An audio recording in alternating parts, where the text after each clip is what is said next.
So, hi there, Darin here, and one of the things that we need to talk about today has to do with something that doesn't get talked about a lot, but it's super important, especially in today's marketplace, and that is budgets.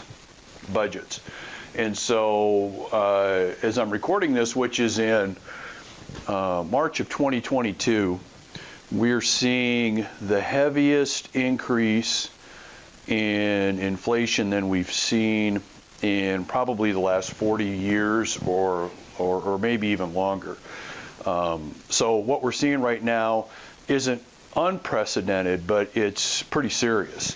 And when it comes to multifamily properties, one of the things that you've got to get really, really tight on are your numbers and your budgets. So there's two things you need to know about this in budgets. Number one is realize, and I remember this and seeing this, when I used to sit on the credit committee and the board of directors of a bank years ago, and that is basically everybody's business plan always looks great and works out on paper, right? I mean, that's pretty much it. I mean, when's the last time you saw a business plan, an investment, that on paper looked bad, okay? they all look pretty good. So rarely do they not look good or work out on paper. But now you've got to be realistic with this and deal with reality versus dealing with the way that you think things should be.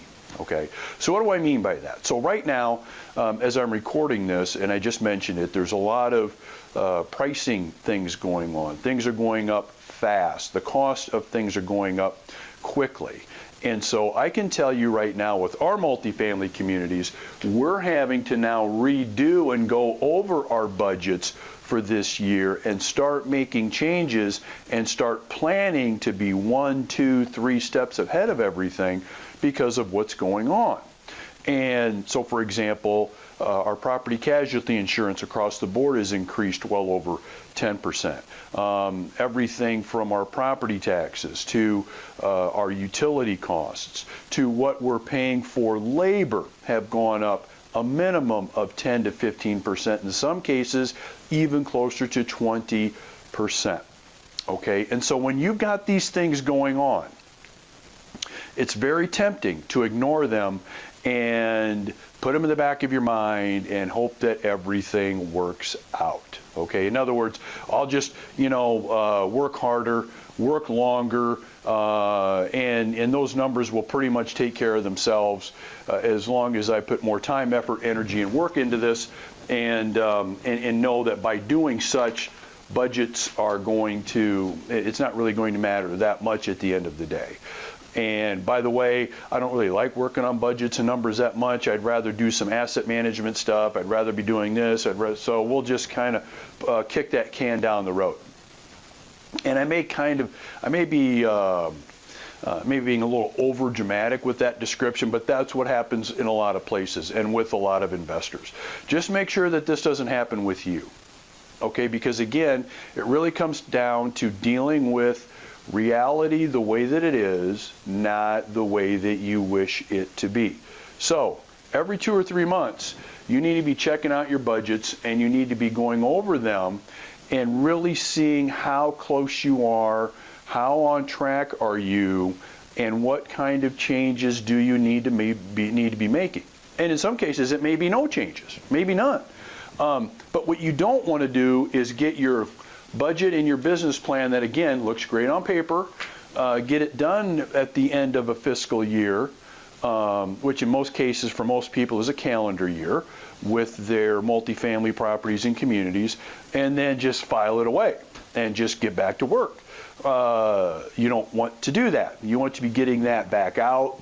You want to be looking at that about every 2 to 3 months, making sure that you are on target to where you really think you could be, because you can always be looking at making improvements.